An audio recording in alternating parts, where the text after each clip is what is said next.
वंदे मातरम। भारत माता की जय। मित्रों, चुनाव आता है और चुनाव बीतता है। आने जाने के बीच एक चीज रह जाता है, अगर कहीं भाजपा जीतती है तो दोषी ईवीएम हो जाती है। चाहे राज्यों के चुनाव हो, चाहे केंद्र के चुनाव हो, यह भाजपा से हारने वाली दल अपने ऊपर या अपने नेता के ऊपर दोष नहीं लेती। कर्नाटक में चुनाव होता है, कांग्रेस चुनाव जीतती है, तब ईवीएम पे चर्चा नहीं करती। 2012 में सपा की सरकार बनी, ईवीएम से बनी। 2007 में बसपा की सरकार बनी, ईवीएम के चुनाव द्वारा ही हुआ। तेलंगाना में चुनाव हुआ, कांग्रेस की सरकार बनी, ईवीएम से ही बनी। हिमाचल में सरकार बनी, ईवीएम से बनी। आप पार्टी की सरकार पंजाब में बनी, दिल्ली में बनी, ईवीएम से ही बनी। तमाम राज्यों में इन दलों की सरकारें बनी। लेकिन जहां हार जाएं और भाजपा की सरकार बन जावे तो सारा दोष ईवीएम पे हो जाता है। उसका मूल कारण है अखिलेश यादव 12 में मुख्यमंत्री बनते हैं, सपा की पूरी बागडोर उनके हाथ में आ जाती है, पूरी सपा उनके कंधे पे रहती है। उसके बाद अखिलेश यादव के नेतृत्व में 4 चुनाव 14, 17, 19 और 22 सपा हारती है। यह लोकतंत्र कैसा लोकतंत्र है कि दल में सभी के सभी दोष ईवीएम को दे देते हैं। अखिलेश से कोई पूछने की हिम्मत नहीं करता कि तुम आपके नेतृत्व में चुनाव हारा गया है, इसकी समीक्षा होनी चाहिए।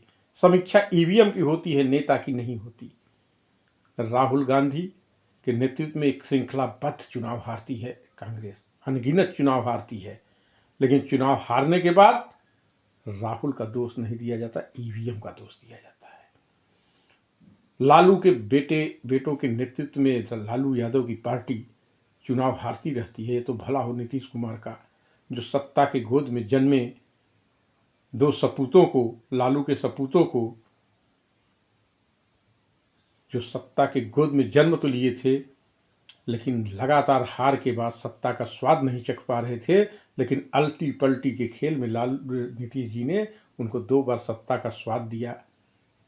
उनके नेतृत्व में भी हारती है, 2 से ईवीएम का होता है।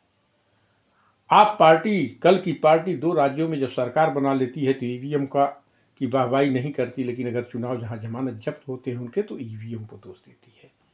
ममता बनर्जी विधानसभा में ईवीएम के सहारे 2 बार चुनाव जीतती, 2 बार सरकार, 3 बार सरकार बनाती हैं, लेकिन जब भाजपा वहां 18 सीट पा जाती है लोकसभा की, तो दोष ईवीएम को देती है। चंद्राबाबू नायडू हो, चाहे चंद्रशेखर राव हो, चाहे शरद पवार हो,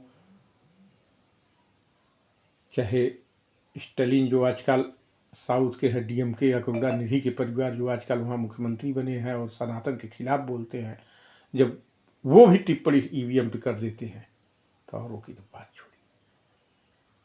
मित्रों, अपने नेताओं को पाप अकर्मण्यता को छुपाने के लिए ईवीएम को दोष दिया जाता है।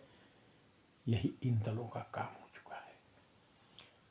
और सबसे बड़ी आश्चर्यजनक बात तो यह है कि ईवीएम के खिलाफ न कभी सड़क पे उतरे ये, न कभी हो हल्ला किए, न लोकसभा न अदालत में इन्होंने मुकदमा किया, कहीं कुछ नहीं, सिर्फ अपने कार्यकर्ताओं में जाके चिल्लाएंगे।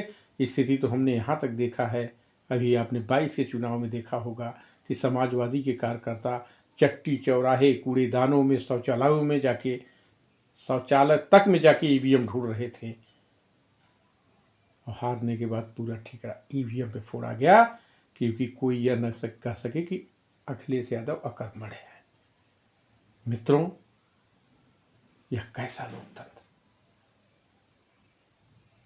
कि अपने नेता से सवाल न कर सको, इसलिए भारत के देश के चुनावी तरीके पर उंगली उठाओ।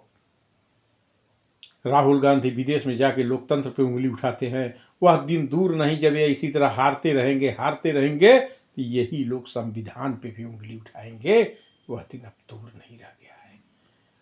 मित्रों, जो देश के संविधान, देश के सरकारी संस्थाओं का अनादर करे, वह देश का भला कभी नहीं सोच सकता। इनको यह पता नहीं कि दोष ईवीएम का नहीं, दोष आपके कर्म का है। आपने जनहित का काम नहीं किया, जनता के विकास का काम नहीं किया, आपने परिवार हित का काम किया, परिवार के विकास, एक परिवार विशेष के विकास का काम किया।